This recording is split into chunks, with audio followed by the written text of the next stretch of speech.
Mwakilishi wa msemaji mkuu wa serikali, ndugu wanahabari, watumishi wenzangu wa mfuko wa NSSF mlioko hapa, Jamhuri ya Muungano wa Tanzania, asanteni sana. Leo ni siku ya kuwaelezeni mafanikio ya mfuko wetu wa NSSF, na kama ambavyo nimetambulishwa, jina langu ni Masha Mshomba. Naomba nianze moja kwa moja, na nitatumia sehemu kubwa ya mawasilisho haya kueleza mafanikio ya mfuko wetu katika kipindi cha miaka 4 ambapo Mheshimiwa Rais Dr. Samia Suluhu Hassan amekuwa madarakani, kwa kuelezea pia takwimu. Maana tunaeleza mafanikio ambayo yanaenda sambamba na takwimu za kiutendaji. Na nimshukuru sana Mwenyezi Mungu kwa kutupa uhai na kutuwezesha kuwa hapa. Na baada ya hapo basi nianze kueleza mafanikio katika maeneo kama 10 hivi. Mfuko wa NSSF kama mnavyofahamu ni mfuko wa hifadhi ya jamii ambao unahudumia sekta binafsi, wale walioajiriwa, lakini pia tuna mamlaka ya kisheria ya kuwasaidia trilioni 4.8 ile Machi 2021, lakini mpaka kufikia Februari 28 mwaka huu 25 thamani ya mfuko imekuwa zaidi ya trilioni 9.2. Sasa hilo ni ongezeko la zaidi ya 92%. Kwa nini tumekuwa na ongezeko kubwa kiasi hiki katika miaka 4? Na ukizingatia kwamba NSSF imekuwepo muda mwingi tangu enzi hizo ikiitwa NPF tangu mwaka 64. Moja ni hilo ambalo limeeleza sera nzuri za uwekezaji ambao zimevutia sana wawekezaji. Tumesajili wanachama zaidi ya milioni 1, na kuwa specific katika kipindi hiki cha miaka 4 mpaka 28 Februari mwaka huu tumesajili wanachama milioni 1,052,176. Na hilo sasa limepelekea ongezeko la michango. Katika kipindi cha miaka 4 hii tumekuwa na michango ya jumla ya shilingi trilioni 6.99. Ni takriban trilioni 7 hizo. Sasa ukiangalia zile hesabu zetu za ukaguzi zilizokuwa audited na CAG, utaona hiki ninachosema ni maana gani. Kwa sababu katika mwaka kwa mfano wa 21-22 tuliweza kukusanya makusanyo ya trilioni 1.4, lakini mwaka uliofuata 22-23 tukakusanya trilioni 1.7. Mwaka wa 23-24 tumekusanya trilioni 1.9. Unaona jinsi ambavyo makusanyo yameongezeka, lakini hiyo inaendana sambamba na ongezeko la michango na wanachama wa mfuko.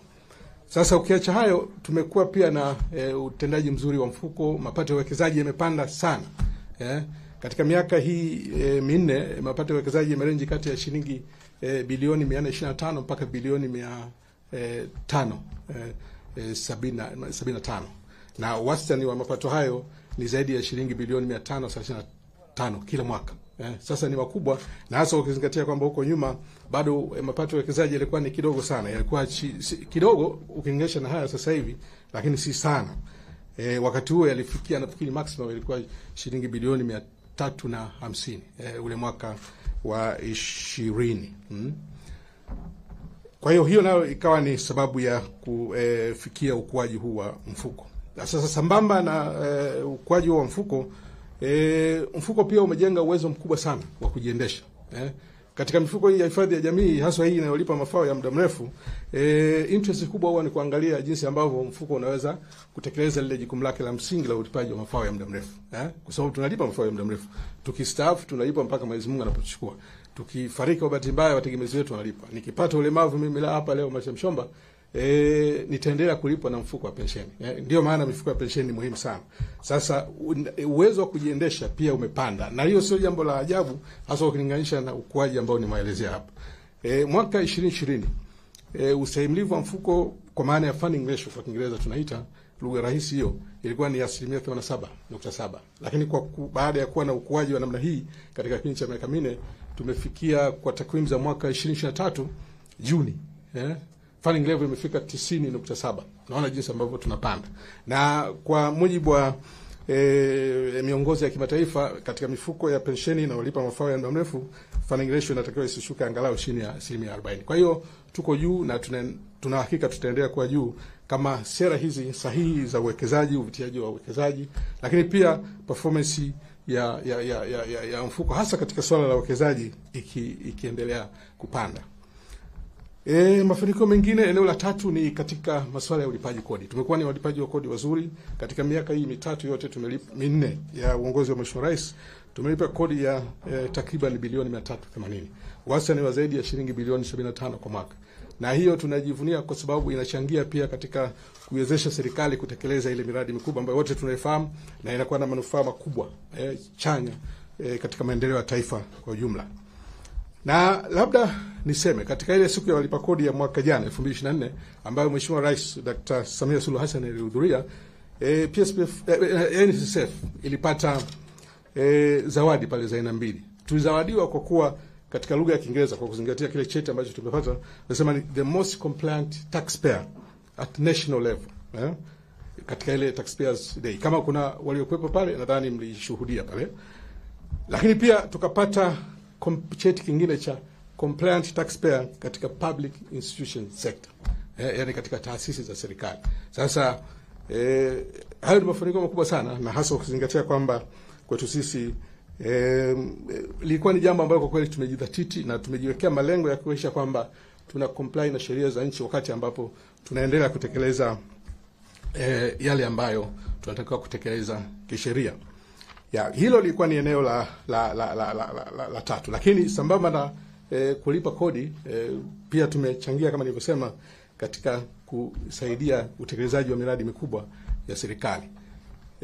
Tuna thamani ya shilingi trilioni 9.2, lakini ile portfolio mix, uwekezaji wetu kwa jumla ukiangalia una trilioni 8.2. Katika hizo trilioni 3.8, takriban 47% ziko katika government securities. Sasa hati fungani za serikali. Sasa tukinunua hati fungani za serikali, hiyo pia ni nafasi ya serikali kutumia fedha zile kutekeleza hii miradi mikubwa ya serikali. Kwa hiyo tunajivunia kuwa sehemu ya utekelezaji wa miradi mikubwa ya serikali. Mafanikio mengine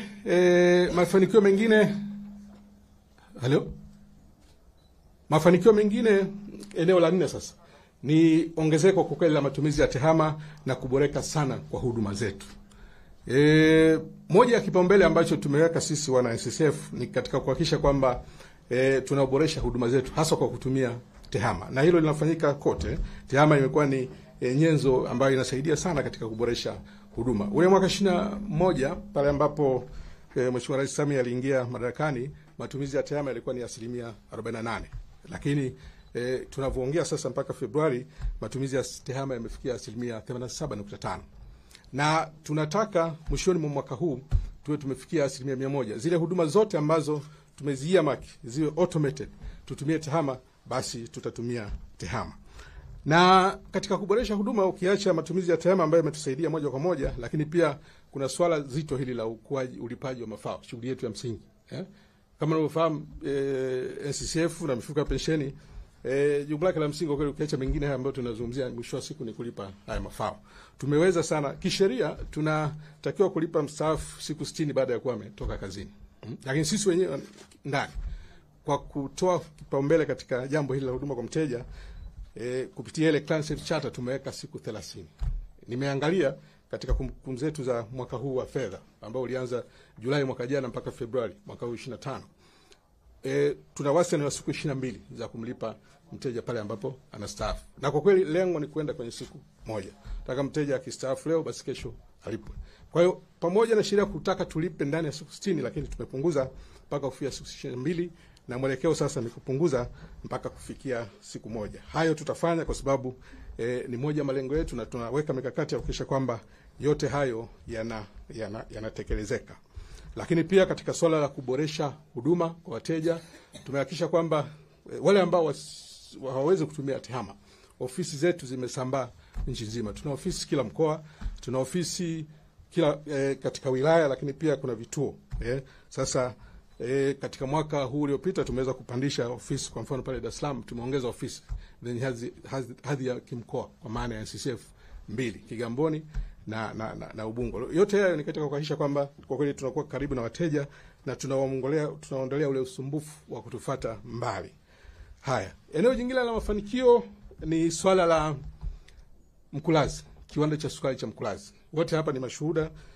Mwaka jana tarehe 7 Mheshimiwa NSSF kwa 96% na wenzetu wa magereza kwa 4%. tumekuwa na mafanikio makubwa katika kuanzia kiwanda kile, kwa sababu performance yake katika mwaka huu wa kwanza wa operation imekuwa nzuri.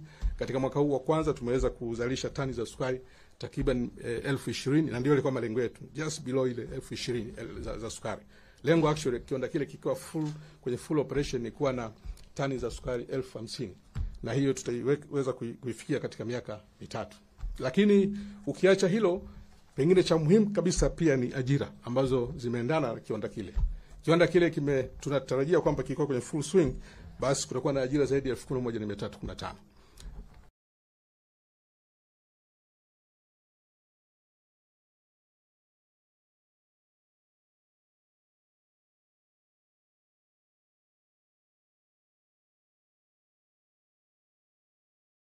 Elfu 2,315 zikiwa za moja kwa moja, lakini zaidi ya ajira 9,000 zikiwa ni hizo indirect.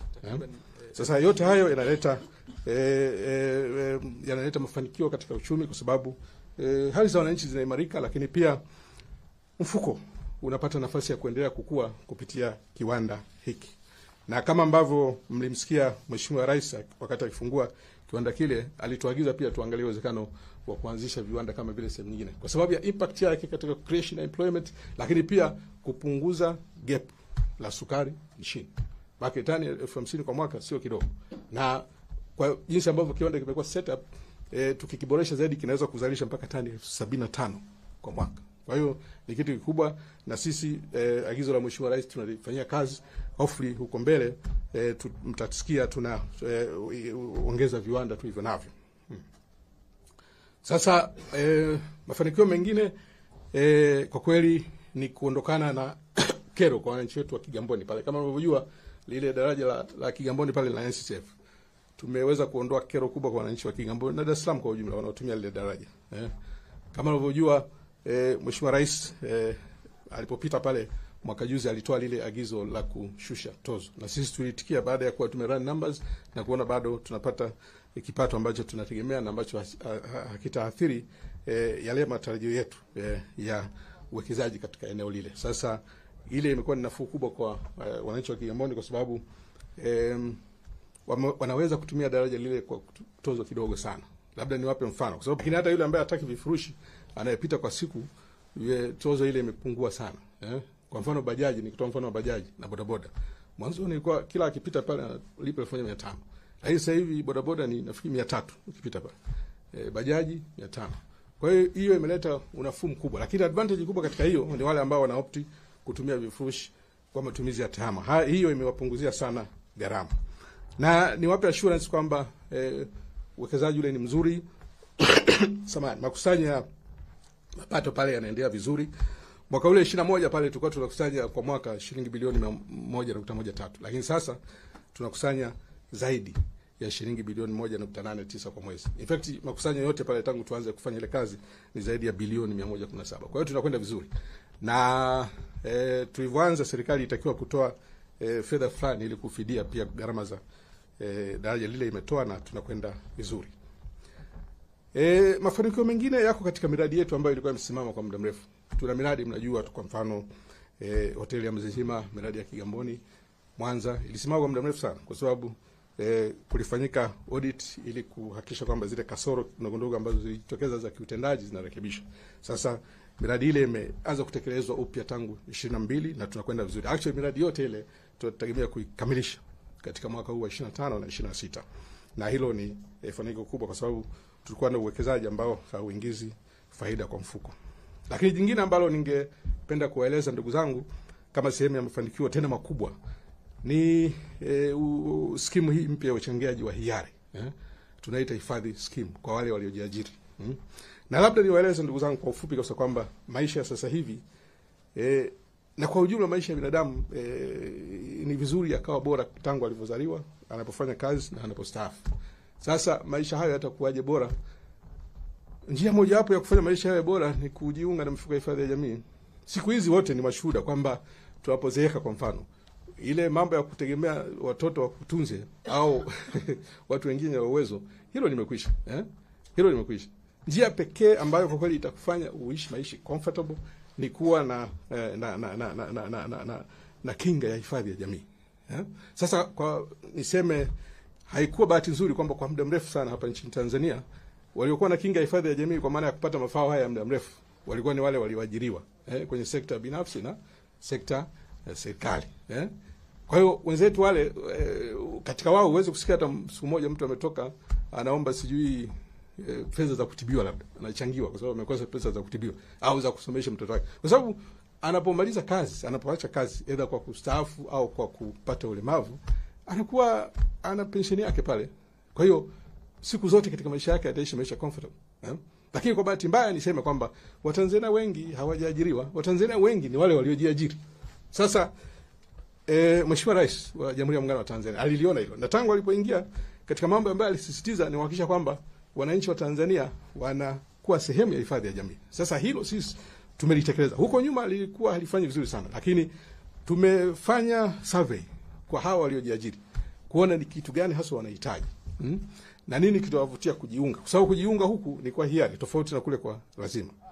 Na tumefanya kazi ile, tumemaliza. Sasa skimu hii ya hifadhi imezinduliwa rasmi na tunapata wateja wengi. Kupitia skimu hii ya hifadhi, ndugu zangu, ukistaafu, ukapata ajali, ukashindwa kufanya kazi, utapata mafao kama wale walioajiriwa Tanzania, wenzetu wa Tanzania katika sekta rasmi na serikali wanapata.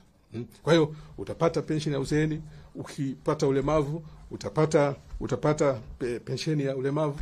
Lakini pia kwa bahati mbaya kifariki, Masha Mshomba, kama nilivyo mimi sasa hivi niliajiriwa, watoto wako wataendelea kusoma shule zile ambazo walikuwa wanasoma, kwa sababu kuna pension wanapata kutoka CCF kupitia uchangiaji wa hiari. Hilo lilikuwa haliwezekani bila utaratibu huu.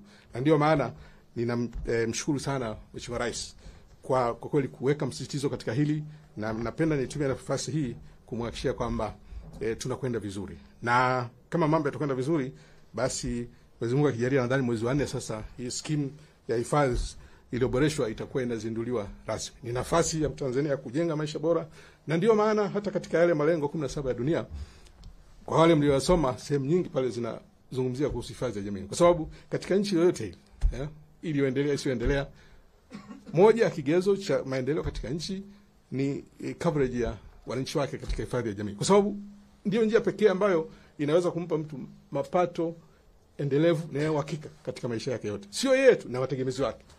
Sasa sisi tulikuwa hatuko huko. Ndio maana shirika la kazi la Umoja wa Mataifa, moja ya flagship program zake ni katika kuhakikisha kwamba wananchi wa nchi zote wanaweka msisitizo kuhakikisha kwamba wananchi wote wanaweza wanachangia katika mpango huu. Kwa wale wasioweza kuchangia, bado serikali ina utaratibu kama TASAF ambao wenyewe watahudumiwa kupitia dirisha lile. Lakini kwa wale ambao wanaweza kuchangia, wachangie katika hifadhi scheme. Na nitumie muda huu kuomba hata nyinyi wanahabari ambao hamko katika uchangiaji wa lazima, mchukue, muone kwamba ni jambo muhimu, mchangie. Kwa sio tu kwa faida yako, lakini kwa faida ya familia yako, wategemezi wako. Hilo ni muhimu sana. Kwa hiyo tutasema kama NSSF itakumbuka katika siku zijazo katika nchi hii, ni kwa kufanikisha jambo hili la uchangiaji wa hiari ambalo litachangia sana katika kuboresha maisha ya Watanzania wote, hasa wale wenye uwezo wa kuchangia katika skimu hiyo. Haya, nimezungumza mengi lakini niendelee kumalizia. Tumeboresha pia malipo yetu ya mkupuo. Kama mnavyofahamu, kabla ya mifuko kuunganishwa ile mwaka 2018, kila mfuko ulikuwa na formula yake, na sisi wa NSSF tulikuwa tunalipa mafao ya mkupuo ya 25%. Lakini serikali ilibadilisha ile, tukapanda mpaka 33%. Lakini bado kuna wananchi wengine waliomba iongezwe. Sasa serikali sikivu ya awamu ya 6 hii inaongozwa na Mheshimiwa Rais Dr. Samia Suluhu Hassan ikalisikia, na sasa wameongeza mafao haya kwenda kwenye 35%. Kwa hiyo wote wateja wetu wanalipwa sasa mafao ya mkupuo ya 35%. Ile 65 inabaki inalipwa kupitia pension ya kila mwezi. Na hilo tumelianza tangu ile mwaka 22 Julai. Wale waliokuwa wamelipwa 33% tuliwapandisha mpaka kufikia 35%. Na hilo ni jambo muhimu kwa sababu pia limeitikia matakwa ya wananchi. Serikali yoyote inayojali wananchi siku zote itapenda kusikiliza kile wanachotaka na kuwapa. Sasa la mwisho lakini sio kwa muhimu, niwaeleze tu pia jinsi ambavyo tunatekeleza ilani ya chama tawala. Kwa sababu katika mambo yote tuna wajibu pia ya kutekeleza ilani ya chama tawala, kwa sababu ndicho hacha kimeweka serikali na Tunaenda kuanza game hamna kipa kweli, hamko serious. Au mimi ndo siko serious. Unataka kuanza madirisha. Huyo hapa ndo nani anachaguliwa kati ya huyu Asema wanze wewe. Wanze wewe. Hiyo mchezaji mimi nikitapigwa nyingi anza wewe. Afu jamani ubongo. Hawezi kuanguka ndao. Unabaki sio anaidi anadakanga. Sio anaidi anadakanga. Ni kule tena timu ya Jitu. Lakini golikipa Lwata anacheza save nzuri sana. mpaka tuone 9.2 katika kipindi cha nguvu mpya huyu. Mali anaiacha tumetekeleza faida kwa timu ya Bad Nation. Kuhakikisha kwamba hifadhi ya jamii inakuwa sasa kwa kweli na kila mwenye uwezo. Nimewaambia hapa kwamba katika mfumo wa uchangiaji rasmi tule tayari tumeandikisha wanachama zaidi ya milioni 1. Na hiyo ni msisitizo wa rais. Hiyo iko katika ilani ya Chama cha Mapinduzi 130 aya ya C. Lakini pia ilani ya Chama cha Mapinduzi ilani shauri nini vijana ambao tayari wameshaingia kwenye uraibu kutumia dawa za kulevya. Inazungumzia shauri vijana na mshauri Mama Samia adhabu ya including taasisi ya NSSF katika swala hili la uwekezaji. Ili nini bia uzo 300. Uwekezaji ambao baadaye unalinda maslahi ya watumishi. Kwa sababu mwisho wa siku jukumu letu la mafao ni zito. Kwa maana kile ambacho tunakilipa sisi si kama wote mnafahamu hapa, lakini nitumia nafasi hii pia kueleza kwamba mfuko wa pensheni unalipa mafao ambayo ni kimsingi ni mengi sana ukilinganisha na michango ya aliyechangia katika miaka yote ya uchangiaji. Si kama tunafahamu hiyo muhimu sana. Ndio maana serikali na hapa ndipo ndani ya ilani lazima iweke mkazo kuhakikisha kwamba uwekezaji ambao mifuko inafanya lazima iwe na tija ili itekeleze jukumu lile. Vinginevyo itashindwa. Utapokea hela za wanachama, lakini kama uzalishi kiasi cha kutosha kwa maana ya mapato ya uwekezaji utashindwa kulipa mafao. Kwa sababu mafao ni mengi kuliko yale michango uliyopokea kutoka kwa waajiri. Sio kama tunaelewana. Hiyo ni la muhimu sana kwa sababu linafanya kwa kweli uwekezaji katika mifuko ya hifadhi ya jamii uwe ni kitu muhimu kuliko vyote. Vinginevyo itafika mahali ndio unafika mahali unaambiwa sasa mfuko umeshindwa kutekeleza nini? Jukumu lake la msingi. Lakini kwa NSSF hiyo ni historia. Nimewaambia hapa funding level iko asilimia ngapi? Zaidi ya 90. Lakini hiyo imewezekana kwa sababu uwekezaji unasimamiwa vizuri, tena vizuri sana. Lakini jingine katika swala la utekelezaji wa ilani ni hili ambalo nimezungumza kuhusu kiwanda cha Mkulazi. Ibara ya 46 sehemu C ya ilani inazungumzia kuwekeza au make sure kwamba tunawekeza katika maeneo ambayo yataleta ajira, hususan ya kilimo na viwanda. Hilo ni muhimu kwa sababu ndio njia moja hapo ya kuboresha maisha ya Tanzania. Tumetekeleza hilo. Kama nilivyowaambia Mkulazi pale mwisho wa siku tutakuwa na ajira zaidi ya 1315. Tunavyozungumza sasa hivi tuna ajira zaidi ya 8000. Lakini tukiwa kwenye full fledged tutakuwa na ajira zaidi ya 1315. Kwa hiyo kimsingi ndugu zangu hayo ndio machache ambayo nimeweza kuandalia kwa maana ya utekelezaji au mafanikio ya mfuko wa NSSF katika miaka hii minne ya rais. Sasa labda kama muda upo nitumie nafasi hii pia kuwashukuru wale wote ambao wamechangia mafanikio haya. Na mmoja ni Mheshimiwa Rais mwenyewe ambaye nimesema ametuletea mazingira mazuri mno ya biashara na kutuwezesha tuongeze wachangiaji kwa kiasi kikubwa. Lakini pia tumeanza sasa kuwafikia wale waliojiajiri ambao ndio nia kuu hasa ya kuleta maendeleo kwa wananchi wote. Lakini pia niwashukuru sana serikali kwa ujumla, ofisi ya Waziri Mkuu, makamu wa rais, wote kwa kweli wametusaidia sana. Wakaguzi wetu Benki Kuu ya Tanzania wametusaidia mno, CAG ametusaidia mno katika kuhakikisha kwamba tunakwenda vizuri. Msajili wa hazina ametusaidia sana katika kuhakikisha kwamba tunakwenda vizuri. Ofisi ya utumishi management wanasema public service management. Miongozo hii ya kiutumishi na swala zima la utawala bora wametusaidia sana. Tunawashukuru sana. Lakini kwa namna pekee lazima niwashukuru sana wenzetu wa EGA. Wametusaidia sana katika swala la automation, kuweka mifumo ya tehama na bado wanaendelea kutusaidia. Tumeachana na ile mambo ya kununua mifumo kwa bei kubwa kutoka nje. Wenzetu hawa wana utaalamu wa kutosha na mifumo mingi sasa yetu ni ya sisi wenyewe. Lakini mwisho sio kwa umuhimu, bodi yetu ya wadhamini iliyopita na sasa wamefanya kazi kubwa sana katika kutupa guidance ya kutuwezesha tufike hapa tulipo.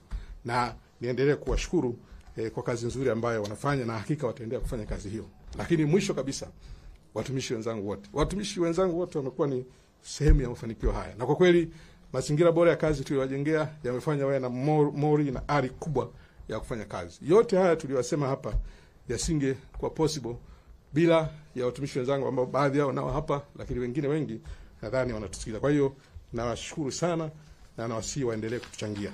Rai ni kwa waajiri na wafanyakazi waendelee hakikisha kwamba katika ule uchangiaji wa lazima wa kisheria basi wanaleta michango kama inavyotakiwa kisheria, kwa sababu kwa kutoweza kuleta michango kama nilivyowaambia hapa inatuathiri. Tunashindwa kuwekeza kama ambavyo inatakiwa, na baadaye tunaweza ikatuathiri hata katika uwezo wa kulipa mafao. Kwa hiyo ni wasihi sana waendelee kuchangia bila shuruti, kwa sababu uchangiaji una manufaa sio tu kwa waajiri lakini kwa waajiriwa na kwa taifa zima kwa ujumla. Na katika siku zijazo tutaendelea kuboresha matumizi ya tehama. Kama nilivyowaambia, lengo ni kufikia 100%. Tunataka mtu akistaafu leo basi alipwe kesho. Lakini pia tutaendelea kuuza mfuko. Tuna mpango wetu wa miaka 6 ya muda mrefu ya maendeleo ambao unakwisha Juni 26. Katika mpango ule tunatarajia kufikia net worth, thamani ya shilingi zisizopungua trilioni 11. Na sisi kwa kasi hii tunaendelea, nadhani tutaweza kufika zaidi ya hapo. Kwa hiyo hayo ni msisitizo na rai, na huo ndio mwelekeo wetu. Lakini pia tuna weka nguvu zaidi katika kuimarisha mahusiano baina ya taasisi. Katika swala zima la automation, mmesikia Mheshimiwa Rais anasisitiza, EGA wanasisitiza, utumishi wanasisitiza, mifumo ya taasisi lazima iongee. Na sisi hicho ni kipaumbele chetu. Kwa hiyo tutahakikisha kwamba tunaimarisha mahusiano ya taasisi na kuhakikisha kwamba information zetu zinakuwa shared. Hata sasa, kwa mfano wenzetu wa TRA, taarifa zetu na wao zinasomana, na inatusaidia sana katika kuboresha makusanyo. Wale ambao wanaonekana kule wako kwetu tunawafuata, na wale ambao wanaonekana kwetu hawako TRA inawabana. Lakini wenzetu wa PSSF taarifa zinasomana, wenzetu wa WCF taarifa zinasomana, wenzetu wa utumishi na watu wengine, kamishna wa kazi, taarifa zinasomana. Lakini lengo ni kuhakikisha kwamba kila mwajiri mwenye kuweka kumbukumbu za waajiri na watumishi, basi tunakuwa na mifumo kati ya sisi na yeye katika namna ambayo itafanya taarifa zisomane na hivyo kuleta efficiency katika utendaji kazi. Basi baada ya kusema hayo, na kama nilivyowaambia, mafanikio haya yameendana na swala la takwimu. Sio mafanikio ya maneno, ni mafanikio ambayo yanaendana na takwimu. Takwimu hizi zipo na ukizitaka siku zote utaziona. Audited accounts ziko public, zinaonekana kwa kila mtu. Baada ya kusema hayo, Mheshimiwa mwakilishi wa msemaji mkuu wa serikali, nakushukuru sana na washukuru sana wanahabari kwa kuhudhuria kwa wingi katika session hii ambayo tumehapo kwa ufupi tu yale mafanikio ambayo tumeweza kuyafikia katika kipindi cha miaka 4. Asante sana. Asante mkurugenzi. Sasa tumebakia na muda mchache, kwa hiyo naomba tupokee maswali matatu ili tufunge na kuendelea na press nyingine. Maswali matatu. Asante, naitwa Sakina Abdul Masudi kutoka Uhuru FM. Mkurugenzi mkuu, umezungumzia swala la tozo katika daraja la Kigamboni. Naomba nifahamu tozo hizi zinamnufaishaje mkazi wa Kigamboni? Naitwa Richard Mwekenda kutoka CM Blog na Kamanda Matukio Online TV. Mimi nataka kujua Dodoma ni makao makuu ya nchi.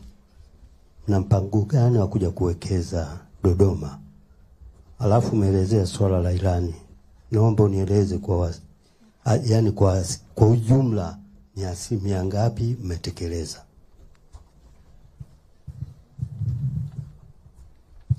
Asante. Naitwa Felista Richard, natokea CFM.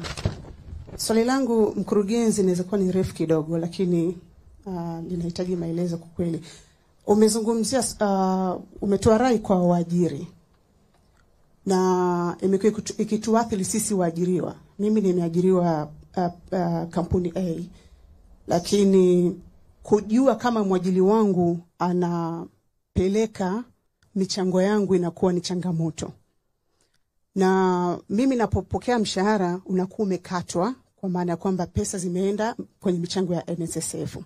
Lakini ikitokea nimeacha kazi kwenye hii kampuni na kwenda kampuni nyingine, unakuja kuambiwa hukuma michango haipo, mwajiri wako alikuwa hapeleki michango NSSF. Na ukifika kule wanakuambia ufuatilie michango yako huko ulikotoka. halafu huko likotoka pengine huyo mwajiri wako ama hiyo kampuni imeshafungwa. Nafuatilia wapi hii michango mimi niweze kuipata kwa sababu ni haki yangu? Lakini pia ninyi NSSF mnawafuatiliaje na kuwabana hawa waajiri ambao wanakwepa kupeleka michango yetu kwenu ambao sisi ni faida kwetu? Asante. Tunaomba mkurugenzi kwanza ajibu, tukibakiza dakika tutaendeleza maswali mengine. Karibu mkurugenzi. Nianze na hilo la Felix Richard kuhusiana na masuala ya waajiri na swala zima la michango kwa ujumla. Kwanza ni jukumu la mwajiri na mwajiriwa kufahamu status ya michango yake katika mfuko at any point in time. Na ndio maana kwa sasa tuna huduma pia za mtandao hizi ambazo zimeelezwa kwa muda mrefu, ambapo wewe mwenyewe kupitia portal member services portal unaweza kuingia katika mtandao wa NSSF na kuona status ya michango yako. Pale ambapo umegundua kwamba huchangiwi, basi mwambie mwajiri, lakini wasiliana na sisi. Na ni jukumu letu pia kumfuatilia mwajiri ili awasilishe michango hiyo, na jukumu hili liko kisheria. Tunafanya hilo, mmeeleza tunawafuatia vipi, lakini tunafuatilia kwa kufanya ukaguzi ule wa mara kwa mara, na kwa mwaka tunatakiwa tufanye angalau ukaguzi wa mara 2. Lakini pale ambapo inashindikana huwa tunakaa naye na anatuambia namna ambavyo watalipa, tunasaini nayo MOUs. Ikishindikana tunakwenda mahakamani ambapo tutapata haki yetu mahakamani. Hivyo ndivyo ambavyo tumekuwa tukifuatilia waajiri wasiowasilisha michango. Lakini nisisitize kwamba swala la kuona taarifa zako sasa liko kupitia mtandao, wala usio na wasiwasi. Lakini hata kama huna access, kwa mfano kama unaweza kufika katika ofisi zetu, watakuonyesha status ya michango yako. Na hata huyo mwajiri kisheria ana wajibu wa kukupa status ya michango yako. Yeah. Na swala jingine limeulizwa na Bwana Richard kuhusiana na Dodoma. Ni kweli Dodoma ni makao makuu, na Mheshimiwa Rais wa Jamhuri ya Muungano wa Tanzania alipotembelea mradi wetu wa Mwanza kule, alituagiza tuangalie namna ya kuwekeza Mwanza. Tumelichukua hilo na sasa tunatarajia kuwa na uwekezaji mkubwa hapa Ndejengwa. Tutajenga ofisi kubwa, lakini hoteli yenye status ya nyota 5 hapa mjini Dodoma. Ujenzi huo, shughuli za mwanzo zitaanza mwishoni mwa mwaka huu wa fedha, Mei na Juni, lakini ujenzi shughuli hasa rasmi zitaanza mwezi Julai mwaka huu. Hiyo ni kipaumbele chetu, na kwa sababu tuna wajibu pia ya kusaidia serikali katika kujenga mji wa Dodoma. Katika ilani tumetekeleza mambo mengi. Na kwa wastani tu naweza kusema tumetekeleza zaidi ya 90%, kwa sababu kama nilivyosema hapa, yale yote zile ibara ambazo zinatuhusu sisi katika swala la utekelezaji wa ilani tumezigusa na tumezitekeleza kikamilifu. Swala la kuwekeza katika maeneo yenye create employment, nimezungumzia mambo ya Mkulazi hapa. Swala la automation, nimezungumzia jinsi ambavyo tumetoka 48% kwenda 87.5. Swala la ajira, swala la usimamizi wa investment, nimezungumzia jinsi ambavyo tumeimprove mapato yetu ya uwekezaji, na sasa average kwa miaka 4 ni zaidi ya bilioni 535. Huko nyuma ilikuwa chini ya bilioni 335. Kwa hiyo ni utekelezaji wa ilani wa hali ya juu. Nafikiri hata wao katika malengo yao chama tawala kufikiria kwamba tunaweza kwenda kwa kiasi kikubwa kile. Kwa hiyo ni zaidi ya 90%. Swala la Sakina la kwanza kuhusu tozo, kama nilivyosema, mradi ule wa daraja la Kigamboni ulijengwa na NSSF kwa kushirikiana na serikali. Kwa hiyo na makubaliano yalikuwa ni kwamba serikali itatoa nafasi ya NSSF kutoza tozo kwa wananchi wa Kigamboni ili kurudisha fedha zake. Sasa mwananchi anapata vipi nafuu? Mwanzoni tozo zilikuwa kubwa kidogo na ambazo zilikuwa sio affordable. Mheshimiwa Rais alipita kule akalizungumzia, lakini sisi tukashirikiana na Wizara ya Ujenzi katika kupunguza tozo. Na ndio maana tulizipunguza kwa kiasi kikubwa sana. Na siku hizi kuna ulipaji ule wa kutumia vifurushi kwa siku, kwa wiki. Kwa hiyo ukiniuliza mwananchi wa Kigamboni anafaidikaje na tozo, utasema anafaidika kwa sababu tumempunguzia kwa zaidi ya 80% hizo tozo ambazo alikuwa anatozwa mwanzoni. Na hilo ni jambo la muhimu sana. Na kwamba kwa jinsi ambavyo tunakwenda hatutatumia muda mrefu sana kukaa pale. Mwisho wa siku serikali ikishaona tumerudisha fedha zetu ambazo tumewekeza na faida yetu, basi daraja lile linarudi kwa serikali, na itakuwa ni maamuzi ya serikali sasa kuamua either wananchi wapite free au otherwise. Yeah. Tunapokea maswali mengine 4 alafu tutafunga. Ufupi kidogo. Asante, naitwa Jumbara kutoka Azam. Mkurugenzi umesema mfuko unadili sana na sekta binafsi. Nafahamu sekta binafsi waajiriwa wengi wa mikataba. Kwani sisikiki hapo? Unasikika lakini kwenye vyombo vya habari. Sasa waajiriwa wengi wa sekta binafsi ni wa mikataba. Sasa kuna changamoto huwa inajitokeza pale ambapo mwajiriwa labda amemaliza mkataba wake na hataki kuendelea na ajira au ameondolewa tu katika hiyo kampuni aliyokuwa anafanyia kazi. Lakini na mafao yake, wakati anapokwenda kuchukua mafao anaambiwa kwamba bado umri wake haumruhusu kuchukua hayo mafao. Mnafikiri hii inamuumiza kiasi gani yule mwajiriwa ambaye labda mimi na miaka 22, sitaki tena ajira lakini na mafao yangu na miaka 25. Nisubiri mpaka miaka 50, 60. Hii inamuumiza kwa kiasi gani? Lakini swala la pili ni katika hili ongezeko la makusanyo, ungetupatia kwa percentage ili tufahamu kutoka ile trilioni 4 mpaka trilioni 9 imeenda kwa percentage ngapi kwa miaka hii minne?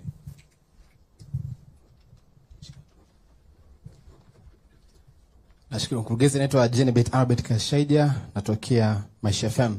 Swala langu linajikita katika upande wa watumishi waliostaafu mwaka 2022. Kwa mujibu wa waziri mwenye dhamana husika ambaye alitangaza bungeni hivi karibuni kwamba wastaafu ni 17,068 kwa watalipwa mapunjo yao ya mafao ya mkupuo kulingana na kikokotoo kilichotangazwa Juni 13, 2024.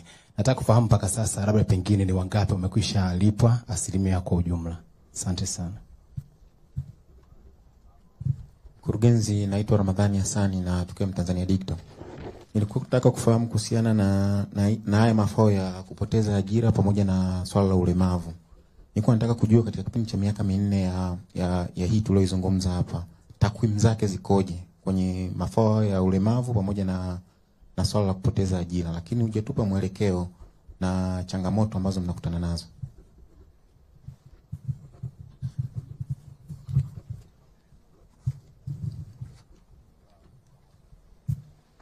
Mimi jina langu naitwa Jacqueline Kuanda, ni mwandishi wa habari wa The Chanzo.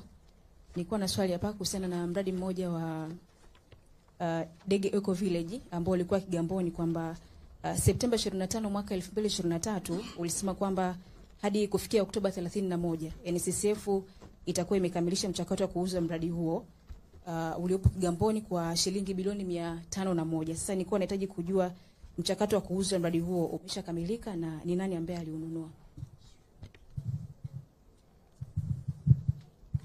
Unaweza kuendelea mkurugenzi. Asante. Asante, niendelee kushukuru tena kwa maswali yenu mazuri.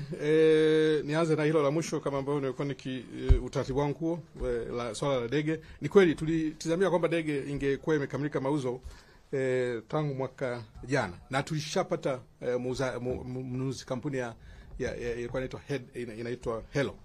Mnunuzi huyu alipatikana baada ya kupitia vetting process ya serikali. Lakini baada ya kusaini mikataba na bei ya mauzo hayo yalikuwa sio bilioni 500, ilikuwa USD 215 milioni. Kwa hiyo ilikuwa ni hela nyingi kidogo. Zaidi ya hizo kwa exchange rate ya sasa hivi. USD 215. Lakini baada ya kusaini mkataba ule wa mauzo akadefault, alishindwa kulipa kadri ambavyo tumemwekea. Tulimtaka alipe nusu ya hii mwanzoni. Yaani USD 110 mwanzoni. Hakulipa.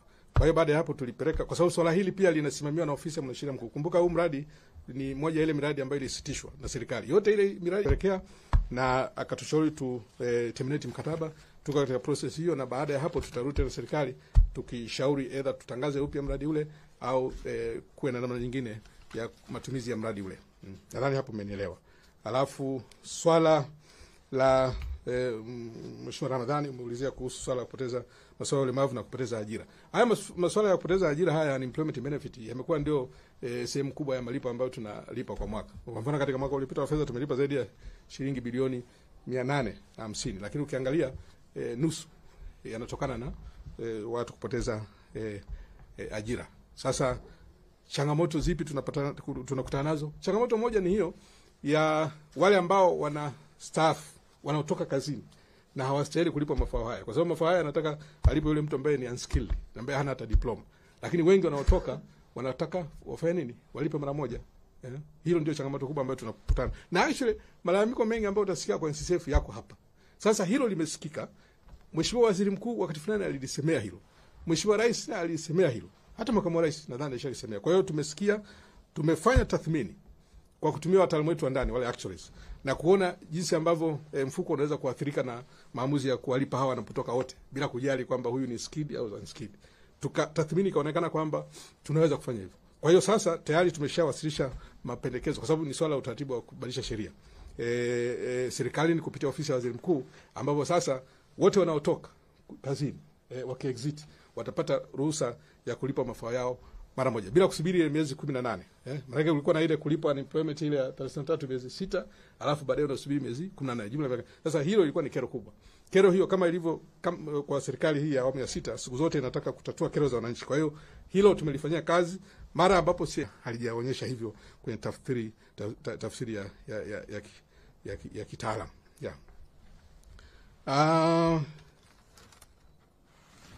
Swala jingine limeulizwa kuhusiana na sekta binafsi. Nafikiri ilikuwa ni hili la wachangiaji ambao wanatoka na wanataka walipwe mafao yao mara moja. Nimesema kwamba George, nimesema kwamba solution sasa imepatikana. Tumefanya mabadiliko, tumepropose mabadiliko ya sheria na sasa itakuwa ni nafasi kwa wale wanaotoka kulipwa mafao yao ghafla na mara moja. Na umeuliza asilimia ya ongezeko la michango. Kwanza nimesema hapa thamani ya mfuko imetoka 4.8 kwenda kwenye 9.2. Hilo ni ongezeko la zaidi ya asilimia 92. Michango wakati tuna mwaka 21 ile ukiangalia audited accounts zetu michango ilikuwa trilioni 1.1, lakini sasa kwenye hesabu zetu za mwaka huu uliopita uliokaguliwa michango pale ni 1.9 trillion. Kwa hiyo hilo ni ongezeko la zaidi ya asilimia 90 pia. Na kwenye mwaka huu wa fedha huu malengo ni kukusanya takriban 2.3 billion. Kwa hiyo utaona over time tunaongeza sasa michango ile ukilinganisha na mwaka 2021 zaidi ya asilimia 100. Na kuhusiana na wale waliohitimu darasa la 7, sisi kwetu kwanza hawakuwa wengi walikuwa upande wa serikali kule, lakini wote ambao wamekuja kwetu tumewalipa. Sasa ilikuwa ni lazima, moja ya masharti ilikuwa ni kwamba wewe uliotolewa kazini kwa kuwa na cheti cha darasa 7 ulete maombi. Maombi yote ambayo yametufikia sisi yamelipwa na yalikuwa ni zaidi ya bilioni. Nadhani Oigo una takwimu unaweza kutueleza. Hebu eleza mara moja kwamba zilikuwa kiasi gani?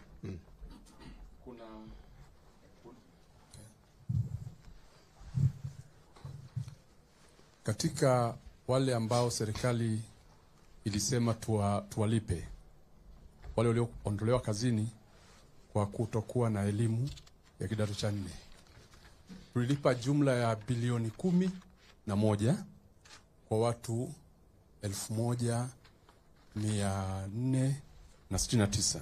Katika wale 17,000 sehemu kubwa walikuwa ni wafanyakazi wa serikali walioko chini ya mfuko wa PSSF. Kwa hiyo walikuwa chini ya mfuko wa NSF walikuwa ni kama 100 ambayo ni 1468 tumewalipa jumla bilioni 11. Asante sana. Kwa hiyo kama ulivyosema wengi walikuwa ni upande mwingine, lakini wale wote waliokuja kwetu wamelipwa. Sasa changamoto itakuwepo kama kuna mtu amekaa nyumbani kwake hajaleta, maana kulikuwa na utaratibu wa kujaza forms na zinapitishwa na mamlaka. Kama kuna mtu namna hiyo basi tutumie nafasi hii kumsihi ajaze form ili tuje tumpe haki yake. Lakini kwa mujibu wa kumbukumbu zetu kama alivyoeleza Bwana Waigo hapa wote wale wamelipwa. Asante. Nadhani maswali yalikuwa katika maeneo hayo. Tumaliza. Asante. Naona waandishi wana hamu ya kuuliza zaidi. Wengine kama kuna muda muda sio rafiki, kwa hiyo tunaomba radhi kwa hilo.